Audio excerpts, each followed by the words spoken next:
Hey, today I'll show you how to enhance the quality of a picture of a photo in Adobe Photoshop, and I have some good news. It is extremely easy and I will show you how to do it. So first, before we do that, I noticed something in my photo which I downloaded from Pexels. There is a stamp, a log in this photo, but when you zoom in all the way in, it can be noticed. So I'll just remove that with the healing tool. It can be found here, or either if you press J, you can access it. I will use the first one, the spot healing brush tool, and now let's include everything inside it, and the stamp has been removed. Now we can move on. Let's see how we can enhance the quality. Well, first, what I usually do, this will be how a project will start in Photoshop. You'll find a lock here in the bottom right corner, extremely easy. Unlock it, and now you will have a short key to access this menu. If you press Ctrl Shift and A, this menu will pop up, and from here you can re-edit your picture. Just as a matter of fact, if you're holding Alt, you can zoom in and zoom out, and if you're holding the space bar, you can move freely on the picture if somebody needs to know how to do it. Now inside here, let's see how we can manage the settings so we don't mess up our picture. The first setting is below lighting. We'll find exposure. Now I have a rule with this exposure. First we'll mess up this one, but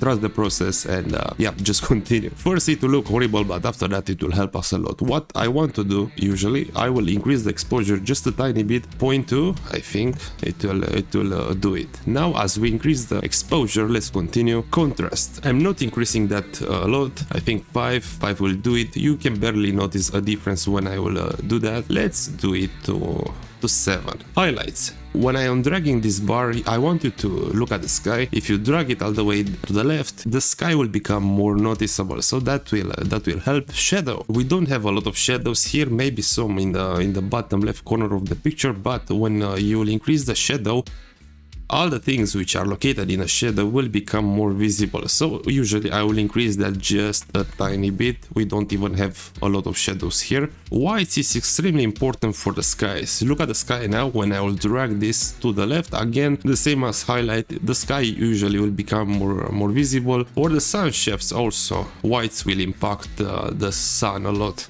So what I'm going to do with it, I will drag it just a tiny bit, maybe to -30. Alright, the blacks is like the shadows. It will affect the objects and textures which are located in dark areas like this one, or in the shadow, right? So just look at that. If I will increase the blacks, everything which is darker will become more visible, and if I'll drag it to the left, it will be the opposite, right? If you have a darker picture, you will increase that, and if you have a brighter picture, you will lower that just a tiny bit. This one is pretty bright, so I will decrease that to -10 or -5.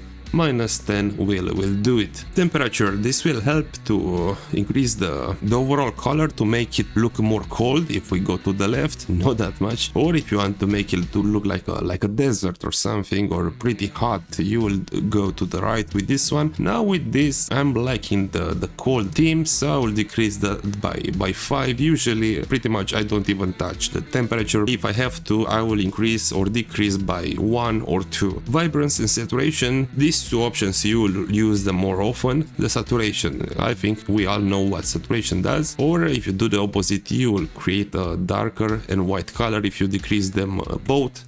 If you create thumbnails or pictures for kids, you can increase that a lot, but it's not the case here. This is an artistic picture and we don't want to go too crazy. I think 7 or 8 it will do, and vibrance the same. I think 7 it's okay. Texture and clarity, with these two options you'll boost the quality in case the quality of the picture is not the right one. Let's zoom in just a bit, and I want you to look at the picture while I'm increasing that.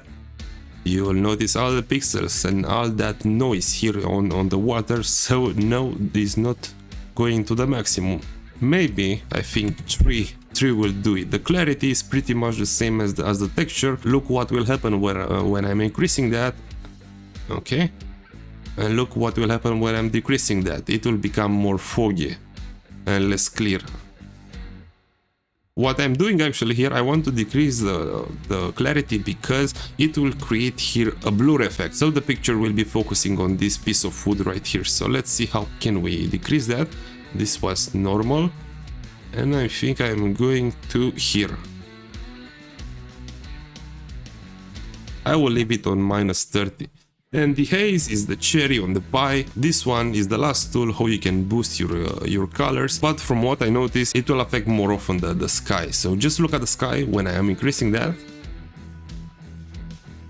And it will also give some life to those mountains. And when I am decreasing that, yeah, you will have this brighter effect. So I'm increasing that actually, this is normal. I will leave it on 15. Vignette will affect the corners of the pictures. If I'll go to the left with this one, it will create this darker effect on the corners. And if I will increase that, it will create a whiter effect on the corners. I'm not touching this tool in this case. And with the grain tool, let's zoom in. It will create some noise on the picture in case you want something like that. I will leave it on 0. I'm not touching this either. And with the others, you may not even need them. If you want to explore them, feel free to do it. But if you are mastering the color menu and the effects menu, you already know how to enhance a picture in Photoshop. These two menus you'll use more often from here. Now, as I'm done, let's press on OK.